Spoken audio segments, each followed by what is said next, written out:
kehidupan beragama. Bahwa beliau manusia seperti kita, memang dalam arti unsur biologisnya ya manusia, punya darah, punya daging, punya hati, punya perasaan, bisa sedih, bisa gembira. Tetapi beliau itu termasuk basyarun la kal basyar, manusia yang tidak seperti manusia pada umumnya, punya spesifik.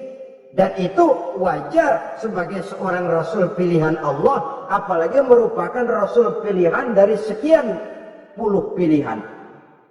Bahwa jamrud itu batu memang, tapi nilainya kan berbeda dengan batu kolar. Satu truk batu kolar dengan barangkali segenggam batu jamrud, nilainya tentu jauh lebih mahal batu jamrud. Kalau soal batunya, sama batunya, tapi nilainya berbeda karena esensinya berbeda.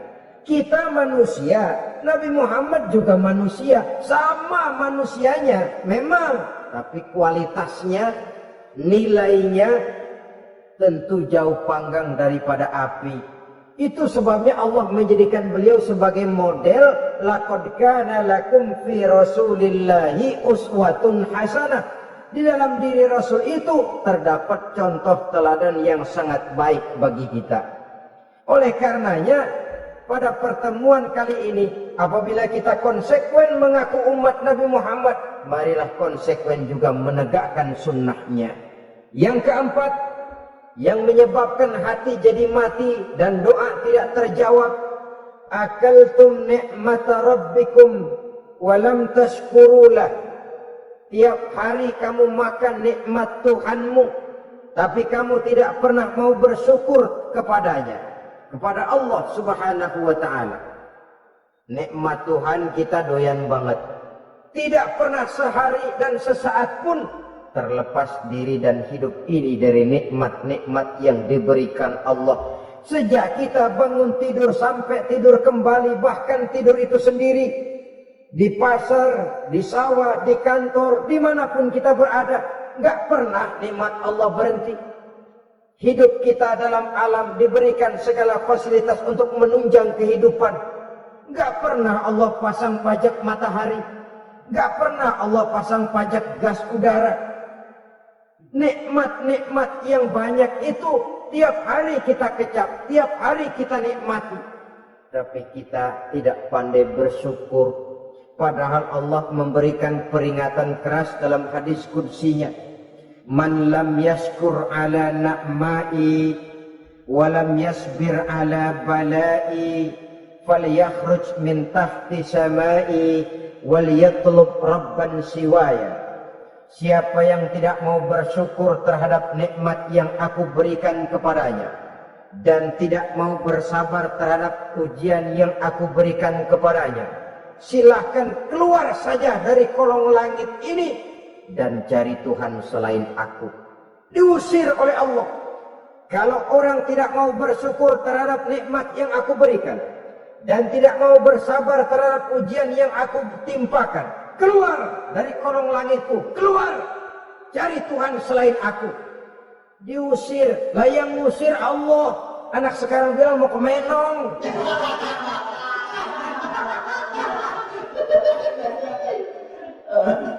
Kalau diusir kita dari Jakarta, masih bisa pindah ke Bandung.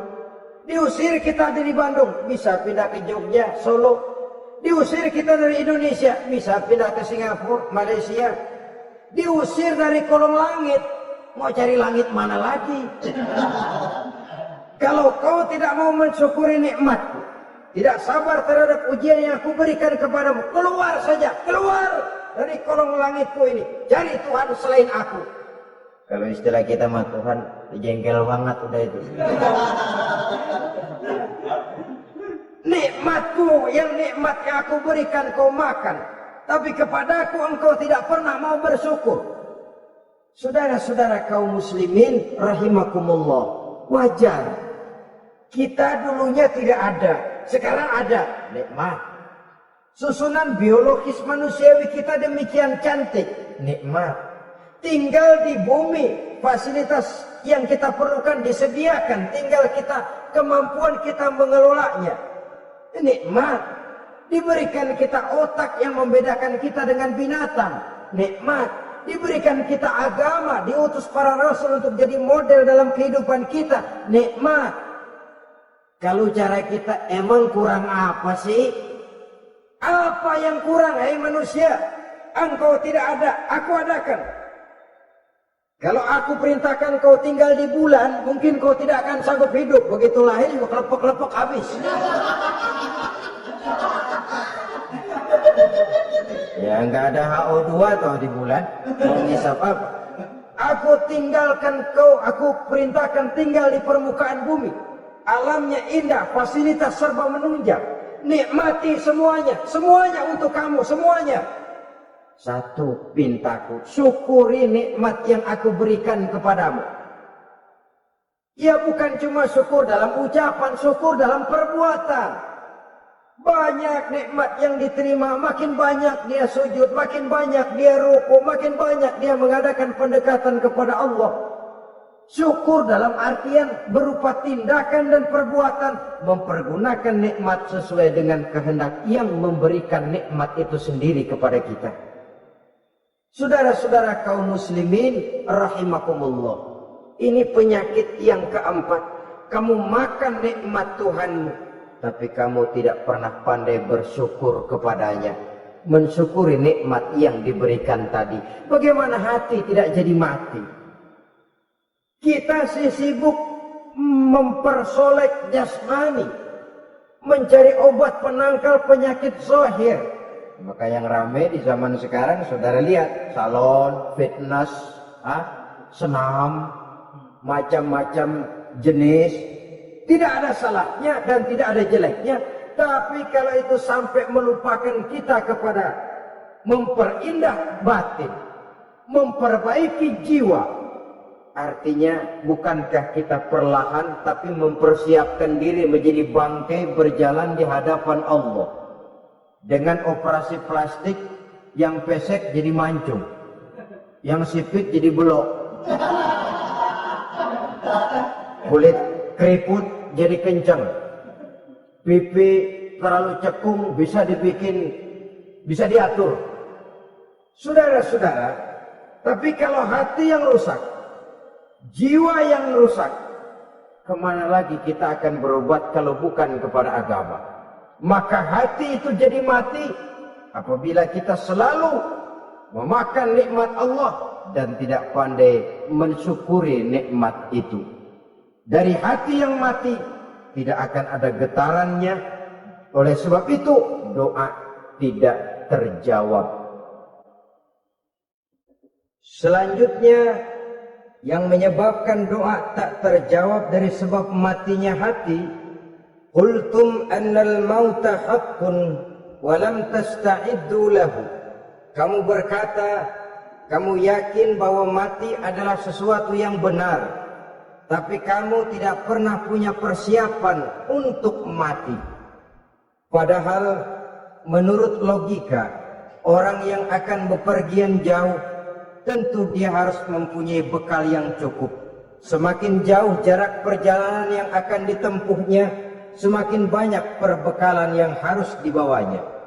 Dahulu, seketika beberapa jamaah dari Yaman akan melaksanakan ibadah haji dengan nekat. Mereka berprinsip, pokoknya kan berangkat haji jadi tamunya Allah. Nanti Allah yang akan ngelayanin. Mereka nekat, modal badan doang berangkat. Diadukan kepada baginda Rasul, lalu turun peringatan dari Allah, wa tazawwadu fa inna khairaz zadi taqwa. Jangan begitu, bawa bekal. Sesungguhnya bekal yang paling baik adalah takwa. Bawa berangkat dengan bekal takwa itu bekal yang paling utama. Tapi bekal-bekal yang lain pun jangan diabaikan. Kalau kita akan berangkat untuk tujuan yang baik, bekal yang paling utama memang takwa. Tapi tidak berarti harus mengabaikan bekal-bekal yang lain. Begitulah, semakin jauh perjalanan yang akan kita tempuh, semakin banyak bekal yang harus kita hadapi.